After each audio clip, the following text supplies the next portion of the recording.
Assalamualaikum, saya Cikgu Syari. Okey guys, saya sekarang ni dalam perjalanan ke Teluk Intan melalui Kampar, Pekan Kampar. Saya ternampak ada satu kakak tu, dia tengah meniaga macam air kelapa, tapi dia dengan anak-anak dia tengah sunyi je. Saya nak turun nak sembang dengan dia. Jom kita santuni orang kampung pula. Assalamualaikum. Tak silap orang. Siapa dia? Cikgu pula. Cikgu mana? Bukan. Lalu tengok lah. Ha? Lalu tengok. Okey, dah kenal dah balik. Tengah buat apa ni? Berkelah ha? Dah kenal balik lah. Ha, tak apa lah, tak apa lah. Buat apa? Tengah buat apa? Makan, ganggu makan apa? Oh, ni perniagaan keluarga lah. Kecil-kecilan je, tak ada model. Ah, tak apalah. Dah berapa lama ni berniaga ni semua ni? Masa saya anak ke sekolah rendah lagi. Oh, dah berniaga lama lah. Maksud dia start dengan makcik dulu lah. Jual nasi lemak pakai meja je. Macam mana berniaga okey? Itulah yang kampung je. Kebajikan pun tak dapat, minta bantu mal pun tak dapat makcik ni. Kenapa tak dapat? Tak tahu. Tengok anak-anak takkan tak bantu. Bantu sikit-sikit je lah. Dia pun ada anak, ada keluarga. Ha. Abang Raja anak perempuan, dia orang ke dengan suami. Ni pakcik tak ada dah? Ada, tapi Ada. biasalah pakcik tu bini dia banyak. Ha guys, apa lagi korang tunggu? Masuk dalam TikTok saya, tekan link saya tu. Pilih Cikgu Syari 3 bulan free.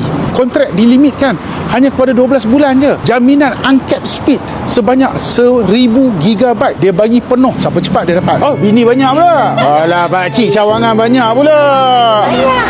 Berapa cawangan pakcik? Cawangannya 4. Wih, cawangan cukup korang. Tinggal 2 je lagi. Suami pun sakit lah.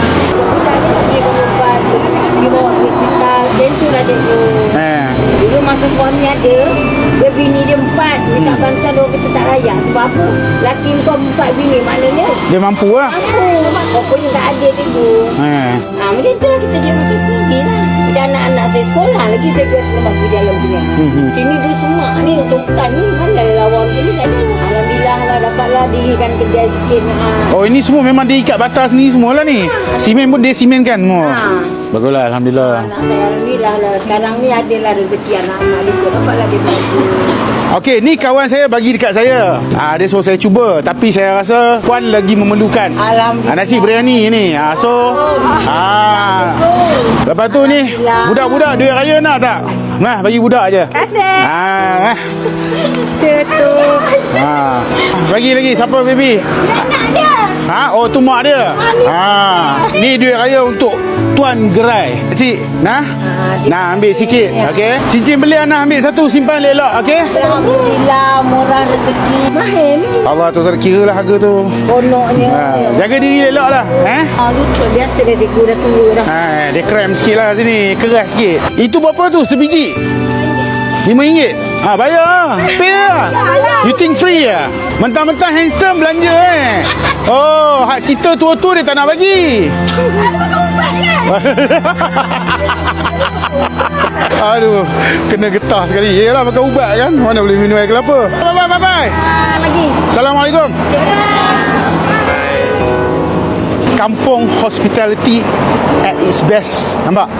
Ni lah Malaysia. Di kampung-kampung ni kadang-kadang yalah kan, hidup simple. Susah, semua orang susah kan. Kadang-kadang semua orang ada cabaran dia apa semua.